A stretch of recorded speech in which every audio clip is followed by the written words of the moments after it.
Welcome back to Sustainability Stories podcast. I'm your host, Radhika Arapalli. Today, in the podcast, we're going to go further afield, speak to stories outside of Emirates. We are going to Singapore. So joining us is a wonderful hotel that I've been very much looking forward to is the Park Royal Collection Marina Bay. So join on board as we speak to the general manager at the hotel, understanding how does Singapore tourism support hotels in Singapore? What changes have they made internally, operationally? How are they telling the story to the globe? So it's going to be a very thrilling episode. And with that said, let's welcome to our episode Mr. Phil Smith. Phil Smith, thanks so much for joining today. We look forward to the episode. Well, thank you. Great to be able to join. This is an amazing and very important topic. So glad that we've been invited to join you on the journey today. Wonderful. And you're part of the Green Collection Hotels. And it's been the series that we're doing with Green Collection Hotels. And this is really exciting for us as we get to hear more about how is Singapore and what's sustainability to you over there?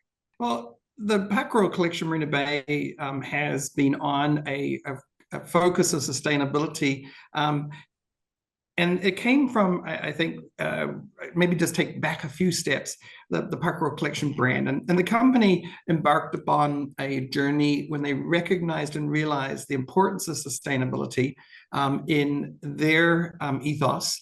And they created the PARKROYAL Collection brand. And the whole presence behind that is a focus on lifestyle, luxury lifestyle and with a focus on sustainability. And how can we be better corporate citizens in forging the future of and for our children, for the planet, and green hospitality. And, for the property in particular, it's been several years now that the hotel was looked to be closed. There was discussion about when they purchased the property to actually demolish the property and rebuild it. And they decided at that point that it would be better to do a rejuvenation versus a reconstruction. And that was the beginning of the journey of this property. That there alone, those decisions had a compounding impact on the whole sustainability message of the brand and of the company and the hotel. So the first thing is that by doing a rejuvenation versus reconstruction, it saved about 51,300 metric tons of carbon emissions just in that one lone decision. And that's equivalent to approximately 8.7 million trees, or wiping out about 10,000 hectares of forest, which is actually much larger than Singapore's nature reserves combined. So that was a big part of that initial decision. But then as they were going along with this journey, they decided that how do we make that hotel that we're rebuilding or rejuvenating more sustainable? And that started to incorporate a lot of mechanical and architectural features that were incorporated into that transformation. As well as elements of biophilic design, which really in the biophilic design is that science between and behind connecting people with nature and the positive impacts that can have on health and lifestyle. This is a couple of quick examples. I know we'll talk more about them in detail later on, but the hotels has this amazing and beautiful atrium lobby, and that was part of the decisions for the rejuvenation, was to sort of how do we keep that? And that has a big glass ceiling on the top, open to the outside, and they replaced all of the double glazed glass in that as well, to allow more sunlight in and to be a bit more energy efficient, as well as all the glass on the outside of the building. That's some of the mechanical features. But the big one that really does and is a signature for the property is that goes back to that biophilic element, and that is this: the atrium was turned into an indoor forest.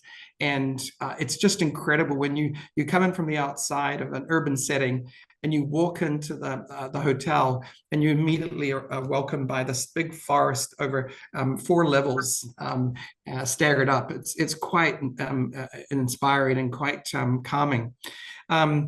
So, I mean, as we know that climate change and resource scarcity has gained a lot more global attention. The hotel's leadership team, we recognized that there was a need to implement a very comprehensive sustainable strategy. And that talked about, the eco-friendly practices within the hotel. And that became central to the hotel's core function.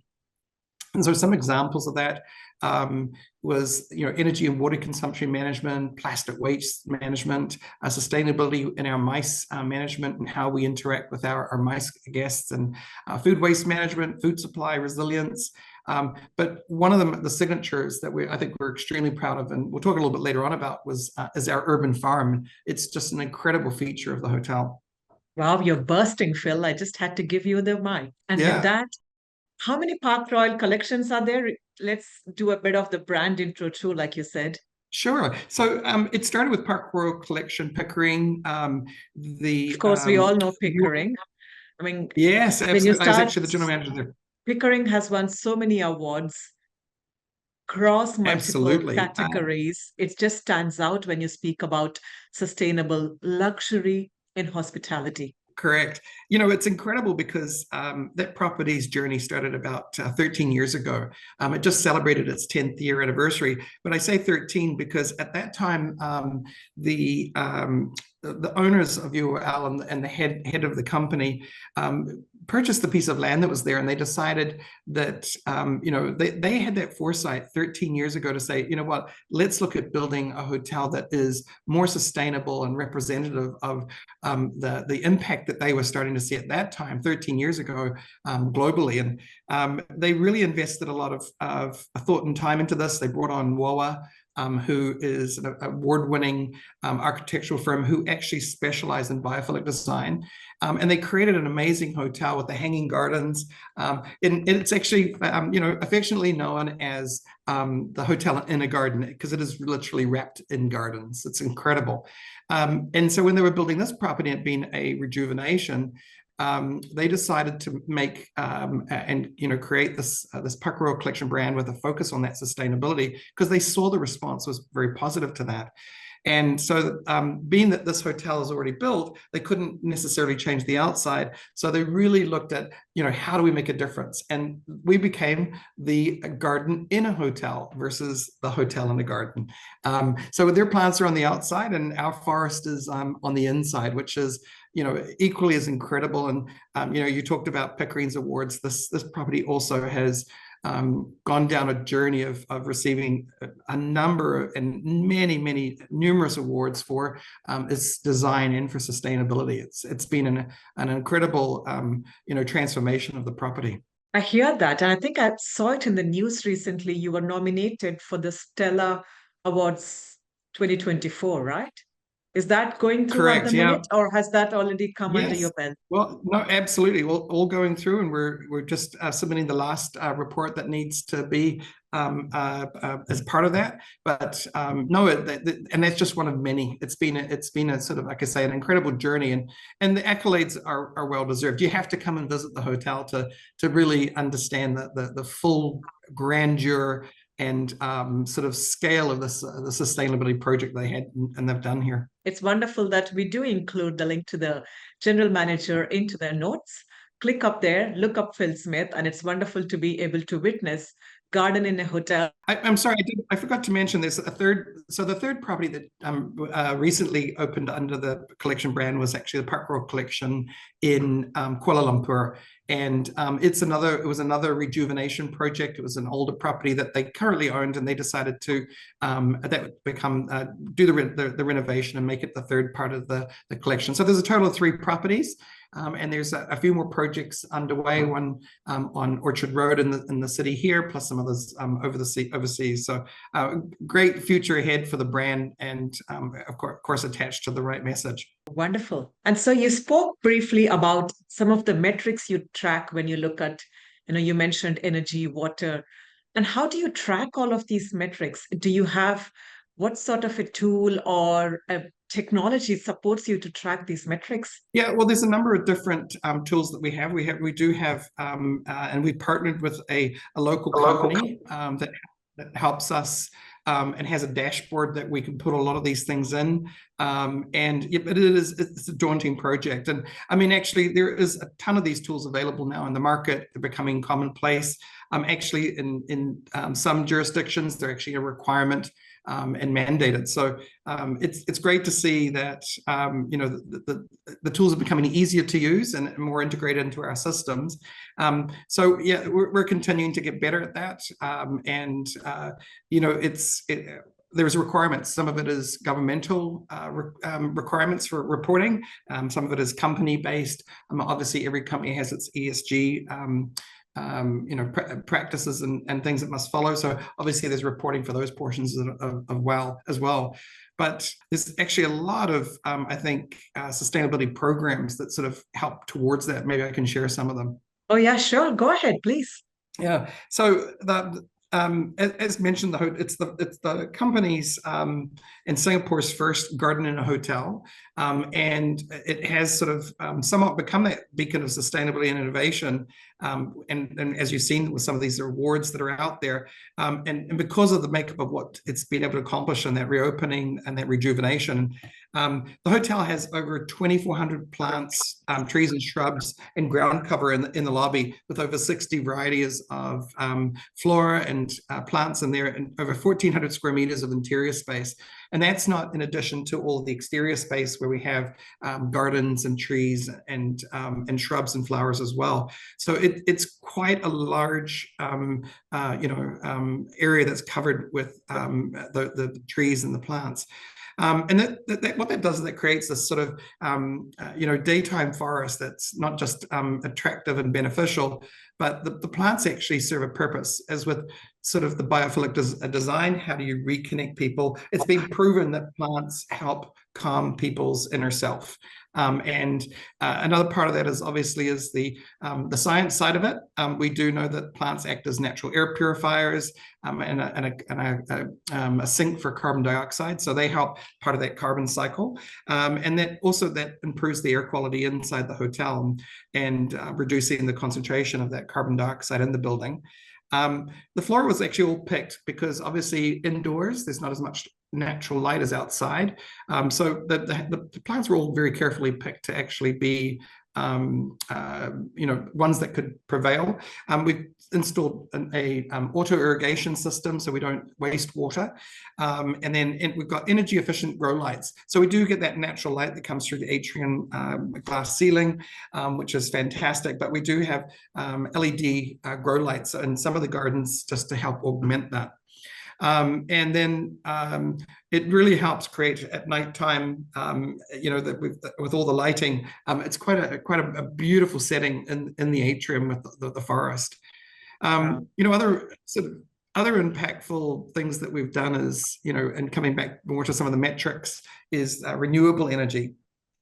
And when they were doing the construction, they took the rooftop and they added 210 solar panels to the roof. This actually generates 350 kilowatts of renewable energy. It actually is equal to being able to power our hotel's 13 lifts and emergency lighting. So it's quite a sizable amount, and it reduces the hotel's electrical consumption by 1.4%. And Year on year? Yes. So with the installation, it was 22 months. With 22 months of installation, it's 214,000 kilowatts of renewable energy that's being produced. That is equal to about 148 tons of carbon emissions. So it's been quite good. And the ROI on that was incredible. They've got a lifespan of 25 to 30 years, but based on that first 22 months, the recoup on the investment is going to probably be about 4.5 years. So not only is that the right thing to do, but it pays. To do each one of these initiatives requires capital investment, CapEx. How do you get your stakeholders to commit capital expenditure to renewable projects? Because that's one of the biggest challenges I think we as an industry face, that, we're not able to commit enough funds towards reducing our emissions. Yeah, well, I think if you had talked 10 years ago, I think there was a lot of people that would have said that a lot of these things, because the cost of doing it, would have said that there is no ROI on it. For example, they spent low emissivity glass I talked to you on the atrium roof that they replaced to allow the daylight in but reject the heat. That was $500,000, $500,000 just for the glass skylight alone. And that actually rejects about 4 watts squared of heat. But also, they saw after they put that in was about a 2-degree drop in the temperature in the atrium. So that obviously, of course, translates to less air conditioning required to bring the temperature down. So, you know, with these things, there is those immediate paybacks that you can start to see. But some of these initiatives are actually longer reaching. It's interesting, if I could just go back to Pickering as an example. I know that the UOL and Pan Pacific Hotel Group, when they decided to build on this piece of land and make it a sustainable property, a lot of people raised their eyebrows and said, why would you do that? There's not going to be, you know, the ROI that you would get out of a normal hotel and property.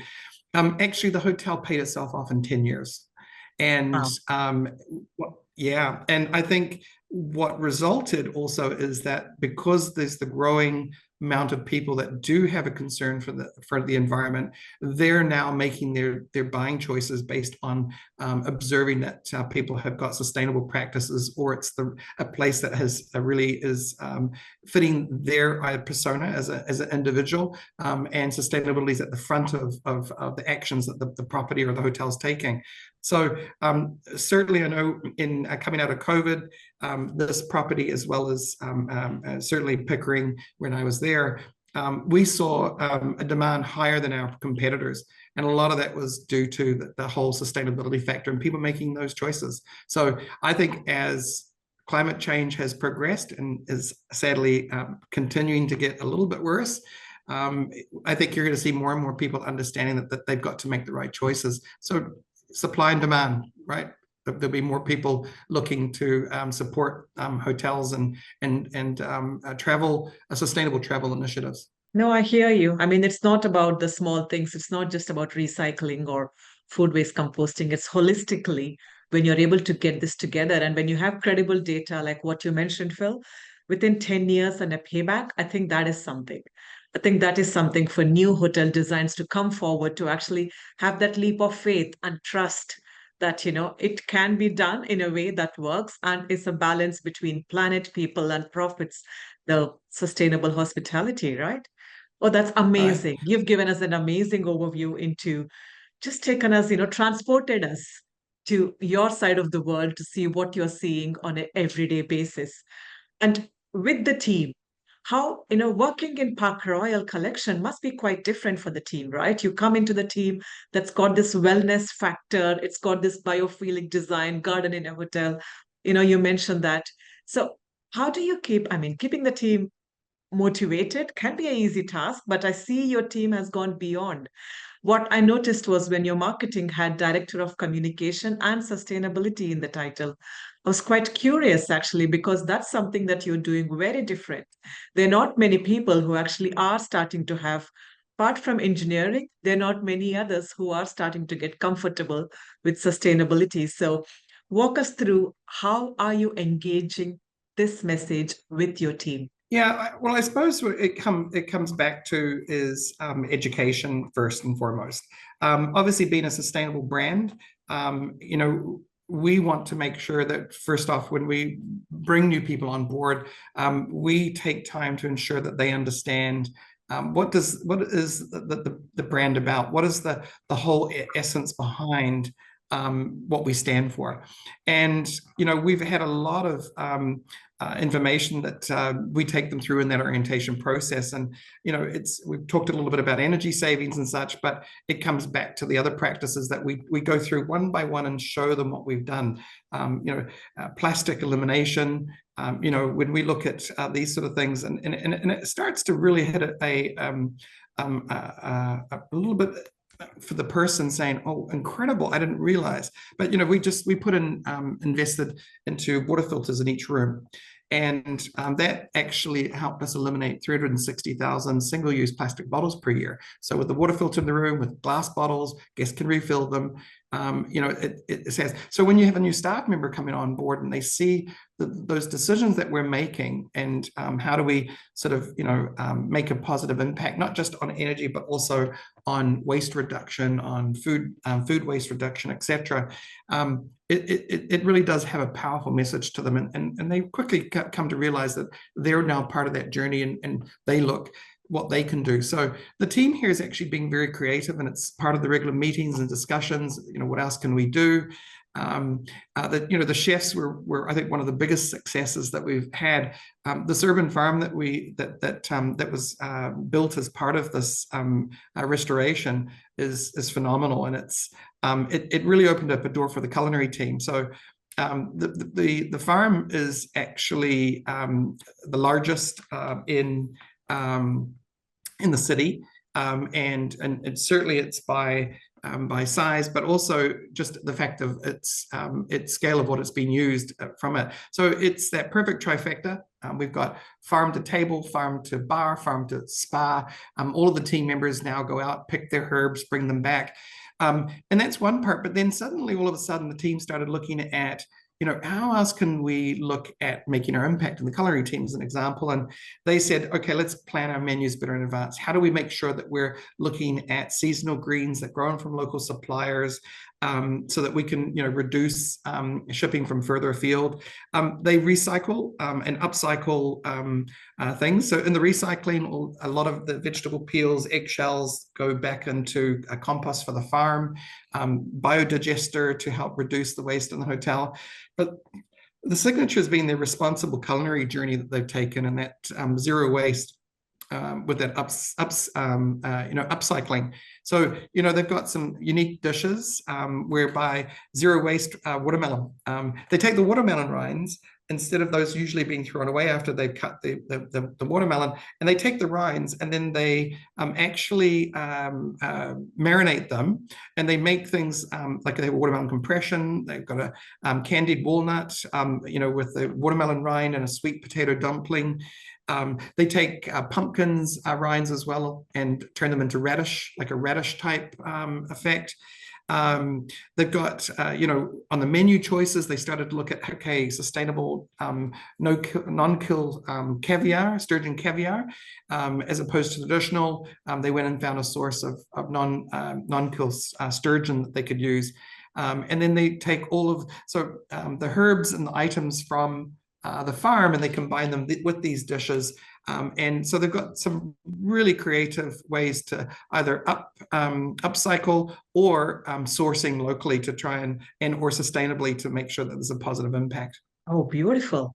I would love to taste the watermelon rinds into the different things you're making. I recently tasted one where the watermelon rinds were made into a kimchi. And it's not too bad, actually, I would have never thought, had I had them on their own, but this is something. So, each of the improvements that you've spoken to us, for me, I'm looking at it as enhancing guest experience, also reducing operational emissions. So there are numerous changes that you're making bit by bit every year. Do you holistically measure what does this mean in terms of your emissions reduction for Park Royal? Sure, we do. First and foremost, we've got targets, and that come from the Pan Pacific Hotel Group. Again, the group overall has been very mindful of its impact as a corporate citizen of the world, and they have helped define a number of targets that we have to achieve. The first one is they want to reduce the hotel group's overall electricity consumption by 30% by 2030, with a baseline of 2013 as a measurement. And then they want to reduce overall water consumption by 28% by 2030, again, that baseline on 2013. And 100% of our targets are aligned at the hotel, are aligned to the organization's targets. Actually, we are at about energy generated, we're saving about 28,298 per year in the solar panels alone. But along with the other energy efficiencies that we're taking actions at the hotel, the company's been great at investing CapEx and to look at some of the older systems and seeing how do we make them more energy efficient. So, energy efficient motors, chillers, etc. So we're actually looking to double that over the next year. We've got, as an example, the chilled water pumps were upgraded as part of the renovation, and that the pump optimization resulted in 143,000 kilowatts per year that have been saved. And that's equal to about a carbon abatement, about 408 kilograms. CO2 potential savings from a lot of these actions, about 58.5 tons that we've measured from the hotel, from that and the other actions. So it's got about, it's going back to how do you measure, what do you look at, and how do you continue to look at reinvesting or making changes to improve on those numbers. Wonderful. And with the chiller upgrades, was this remind me again, was this along with the Singapore Tourism Board grants? Because I know we hear a lot about how Singapore tourism really brings comprehensive solutions where hotels are given grants for retrofitting or for energy efficiency, right? Well, the chiller upgrade for this property is upcoming. So that's one of the ones I just mentioned is upcoming. So the water pumps were done part of the renovation, but the chillers upcoming. But actually, you're absolutely right. The Singapore government, and in conjunction with the Singapore Tourism Bureau, STB, have been incredible in offering grants, whether it be for energy savings initiatives, such as you just talked about. Also, they've been at the forefront in, for example, providing grants for companies to get GSTC certified. They realize that not just the destination, but all of the partners that are at the destination need to look at how they can do better. And part of that, they realized, is that they needed to get a global certification standard, such as GSTC. And they actually provided grants and/or educational opportunities to all of the hotels as part of that journey. So if there were portions of the GSTC that you had to implement and you needed a grant, they would be there to support it and provide it. So actually, they're looking to certify not just hotels, but all of the attractions in the city. Actually, I'm glad to say that Pan Pacific Hotel Group was certainly part of that program. And we actually are now, all of our properties in Singapore are all GSTC certified, including PARKROYAL Collection Marina Bay. Again, the government's been so good at supporting and driving a lot of these initiatives, which helps. We're part of a larger group, but some of the smaller hotels, maybe not with the resources that we have also benefited from it. So they know that it's a collective journey, and are there to support it, which was fantastic. Experts that they brought in for workshops and strategy sessions or resources has been nothing short of phenomenal. I wish other countries could be as good as Singapore. My home country certainly could have invested a little bit more time and money like Singapore has. And yeah, each one of us have things to ask. But on that topic, Phil, only because you've done so much work and you Park Royal Pickering, Park Royal Marina Bay, and even before, I'm sure. Can I talk to you about what's been the biggest reward for you in leading sustainability across all of these hotels? Talk to us about that biggest one, please. Yeah, well, on a personal level, it's been something that's been part for me for a long time, with Pan Pacific Hotel Group currently, and before with Fairmont in Canada, who was a brand that really got in early, almost 30 years ago, and driving their sustainability and environmental practices. But I think of most recently, what's really stood out, and really at this property as well, it's been not just for staff, but also for guests. It's about education and seeing other people start to realize how they're what they can do or how they can make an impact. And I think that educational journey, it's if we want to make a difference for tomorrow, it can't be one person here and one person there. We've got to try and get as many people as possible understanding the importance of it and making the right choices in there, and how they purchase, how they buy, how they act, and the outcomes from that. So at the hotel, this is a couple of examples.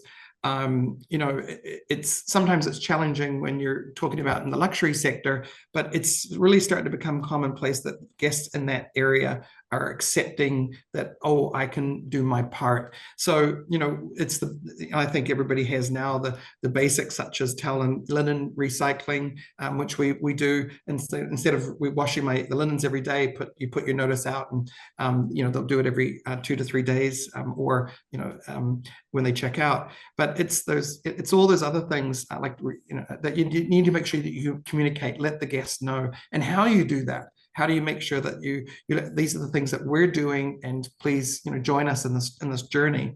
You know, recycling bins and plastics and the bins. But we've taken it at the property, which when I arrived really struck me, and they took it here at another level, and that's what surprised me, which I realized, wow, I could have been doing so much more in the past, is they set up sustainable building tours.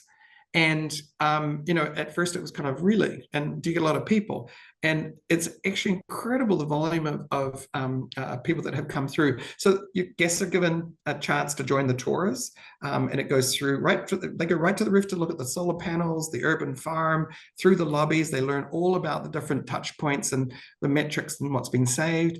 But they also, it's been taking that out to schools. So the hotels, since opening, since May of 2022, when they started the tours, they've hosted more than 2,200 students, either international, Hawaii, Australia, also local schools, on a regular basis. And the schools are offered this. It's complimentary. We don't charge. It's part of our giving back to sort of the community, and showcasing, you know, here's a model hotel, and here's when a company or a business decides this is the right thing to do, that sustainability is important.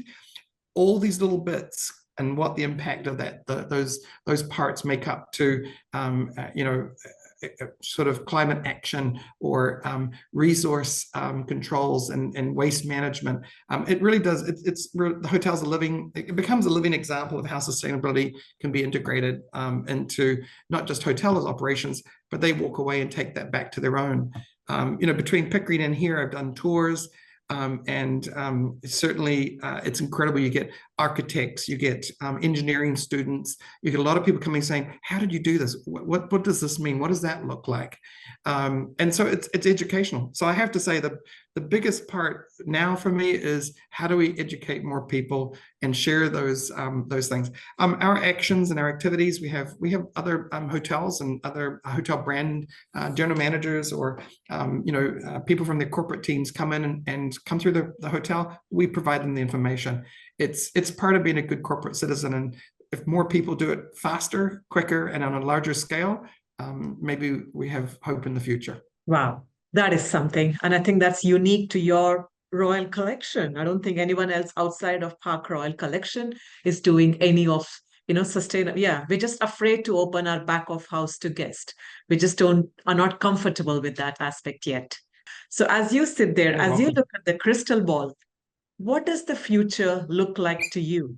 You know, there's times when you sit and reflect and you're troubled. I think you know, I don't think there's a day that goes by where there's not some sort of news that talks about the challenges that we faced globally from climate change. If you start to look, if I bring that back into hospitality, into the tourism industry, I think that sustainability is just going to become not as much as an optional thing, or some do, some do not, as much as it's going to become something that's just a requirement. It's going to be mandated. You're going to have to do. I don't think we can consciously ignore what we're seeing around the world, and I think people really need to make those right choices.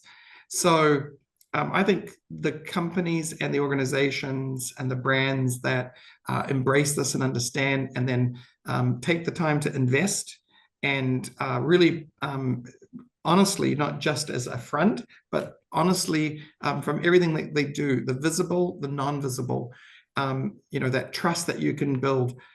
with your guests, with them understanding and believing that that they're making the right choice because it's going to help us in the future for our planet.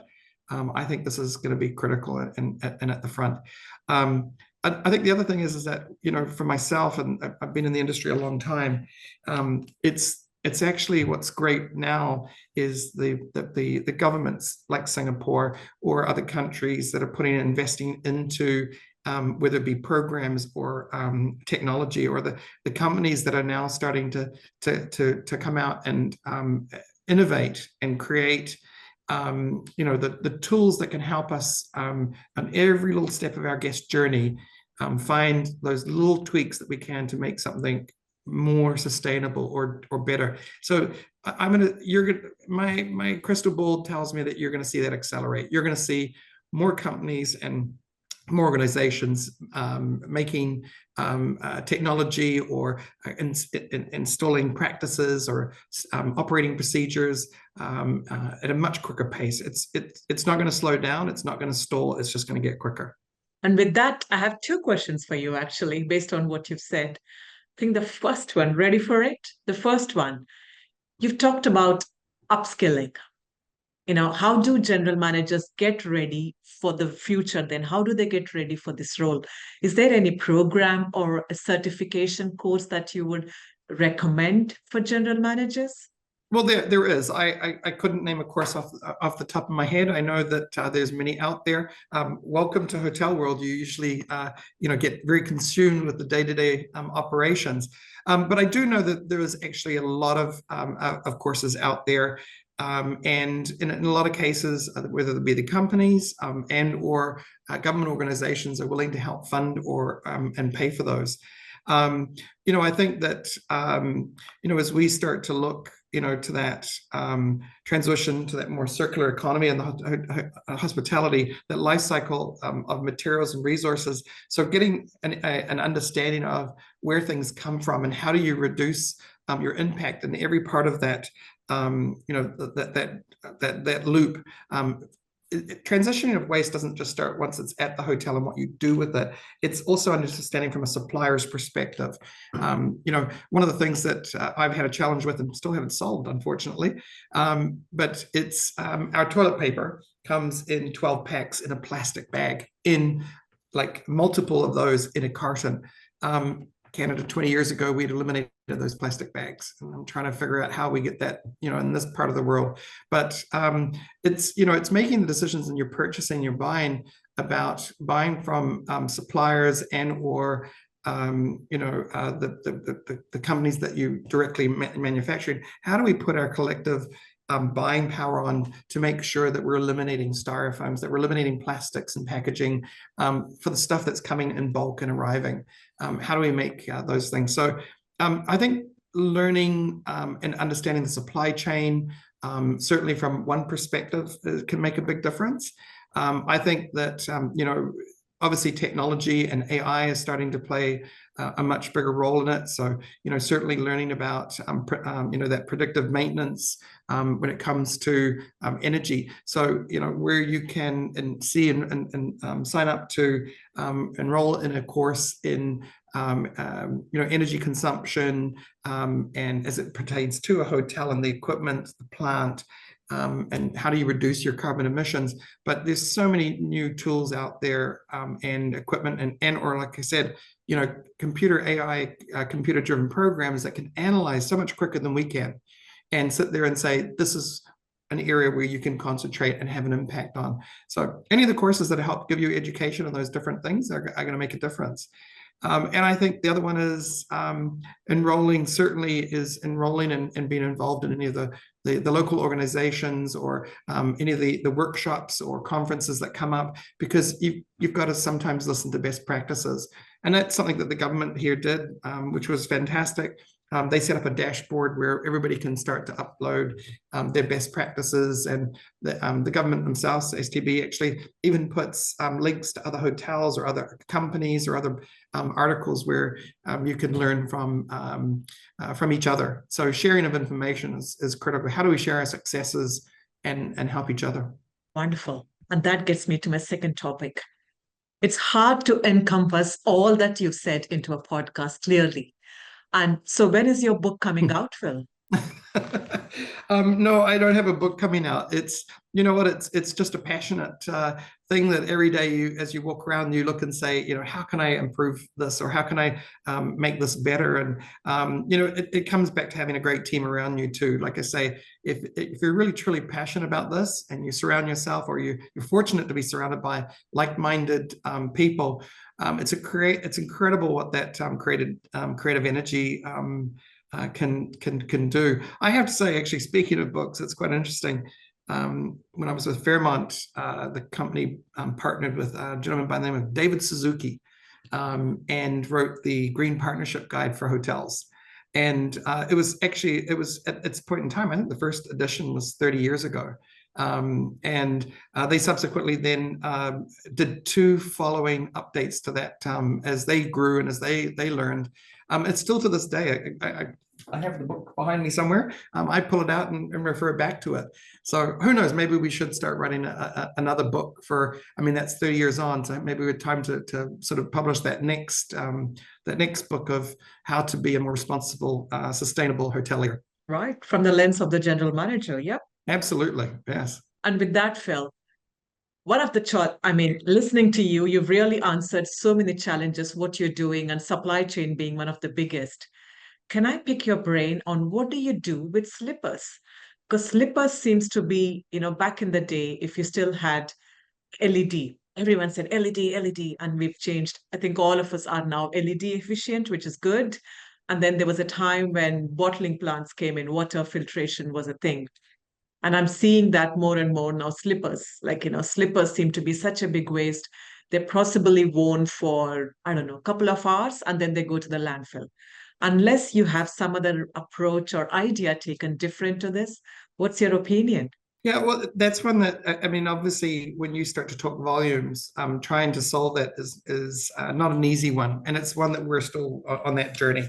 But there are brands out there that have actually now ensured that, first and foremost, I mean, there's 5 hours, right? There used to be 3, now there's 5. So how do you actually make sure that you can reduce that? Like, how do you just say no?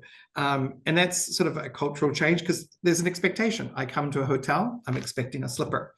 And I think the next part is that if you have to have a slipper, how do you make sure that you're using products that are sustainable, that can be actually reused, recycled, as opposed to plastics and foams, polyester. I mean, all of these things, unfortunately, do create microplastics and aren't good for the environment.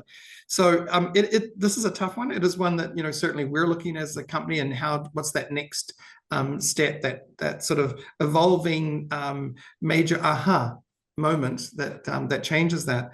We for the longest time, it was not just plastic water bottles, but in your guest room, there was a mindset when companies first started to test going from the little tiny amenities, plastic bottles, to refillable containers. And at first guest, everybody was kind of, you want me to do what? And I think, now it's actually an accepted norm. So, how do we come back for keeping in mind, obviously you've got to take and balance, customer health and welfare, but how do you come up with a product that can be reused and sterilized? Or how do you come up with a product that is more sustainable in the sense of what it's made with, so it's not having an impact on the planet? I mean, there's many materials out there. Again, cost, and these things sort of collided at some point, and then it starts to normalize out. But you've got materials such as bamboo that are highly sustainable or they don't have such an impact. But how do we get it to the point where that cost point is right for the industry? So it's a lot of tough choices, but no different than, for example, this hotel and Pickering, for example, when they made the decision to go down that sustainable route, there was, again, not all of it's recoverable. A lot of these cost decisions, unfortunately, they hit the bottom line, and you've got to make it because it's the right decision. So Yeah, the slipper is there is ways on coming, but it's just how to get to that next level and make that that tipping point where you can cross it over. No, wonderful. I think you've summarized that well. It's a unit economics game, and you need to come down. The tipping point needs to be there before that changes, right? Correct. Yeah. Correct. Yeah. With that said, Phil, I think I've had wonderful listening to you, and I'm sure the listeners have learned a lot more from when they started in the last 30 minutes.